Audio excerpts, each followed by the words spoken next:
कान्हा की नगरी ब्रज में ईद वाले दिन बवाल मच गया।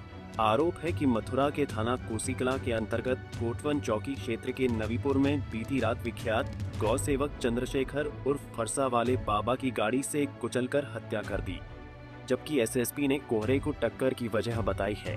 इस घटना के बाद पूरे क्षेत्र में शोक की लहर दौड़ गई है और तनावपूर्ण स्थिति बनी हुई है। इस दौरान गुस्साए लोगों ने दिल्ली आगरा हाईवे पर जाम लगा दिया। जाम के चलते हाईवे पर वाहनों की लंबी लाइनें लग गई और यातायात कई घंटे प्रभावित रहा।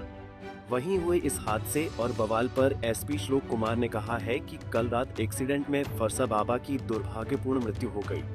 उनके साथी की तहरीर पर एक्सीडेंट की एफआईआर दर्ज की गई है। उस पर विधिक कार्रवाई की जा रही है। जिस ट्रक से एक्सीडेंट हुआ था उसके चालक की भी इलाज के दौरान मौत हो गई है। कुछ अराजक और बाहरी तत्वों ने अफवाह फैलाकर नेशनल हाईवे जाम किया। कुछ उपद्रवियों ने पथराव भी किया। इस मामले में भी कठोर धाराओं में एफआईआर दर्ज कर 13 लोगों को गिरफ्तार किया गया है। अन्य उपद्रवियों को सीसीटीवी फुटेज के आधार पर चिन्हित करके गिरफ्तार किया जाएगा। उन्होंने कहा कि इस मामले में कोई भी अफवाह न फैलाएं। कल रात्रि थाना कोसी क्षेत्र में एक एक्सीडेंट की घटना हुई जिसमें फरसा बाबा की दुर्भाग्यपूर्ण मृत्यु हो गई थी। इस संबंध में उनके साथी द्वारा दिए गए तहरीर पर एक्सीडेंट का मुकदमा पंजीकृत किया गया तथा विधिक कार्रवाई इसमें की जा रही है।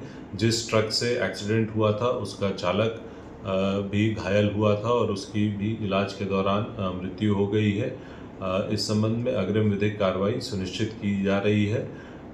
इस घटना को लेकर के कुछ अराजक व बाहरी तत्वों द्वारा अफवाह फैलाया गया, जिसके उपरांत थाना छाता क्षेत्र में एनएच जाम किया गया तथा कुछ उपद्रवियों द्वारा पथराव किया गया, जिसके उपरांत वहां पर कठोर धाराओं में मुकदमा पंजीकृत किया गया है तथा 13 लोगों की गिरफ्तारी सुनिश्चित की गई है। शेष सभी उपद्रवियों को सीसीटीवी के आधार पर चिन्हित किया जा रहा है तथा शीघ्र ही उन्हें भी गिरफ्तार किया जाएगा। इस घटना के उपरांत एक दक्ष चौधरी नाम का व्यक्ति जो कि मथुरा के बाहर का रहने वाला है, वह यहाँ पर आया और उसके द्वारा यहाँ अफवाह फैलाने के भ्रामक तथ्य फैलाने का प्रयास किया गया तथा सरकारी कार्य में बाधा डाला गया, जिसके फलस्वरूप उसके विरुद्ध मुकदमा पंजीकृत करते हुए उसे तथा उसके 3 साथियों को गिरफ्तार कर लिया गया है।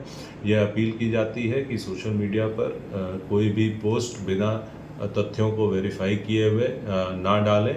साथ ही साथ सुरक्षा व्यवस्था के दृष्टिगत उस क्षेत्र में सेक्टर स्कीम लागू कर दी गई है, जिसमें कि पुलिस व मजिस्ट्रेट्स निरंतर भ्रमणशील हैं।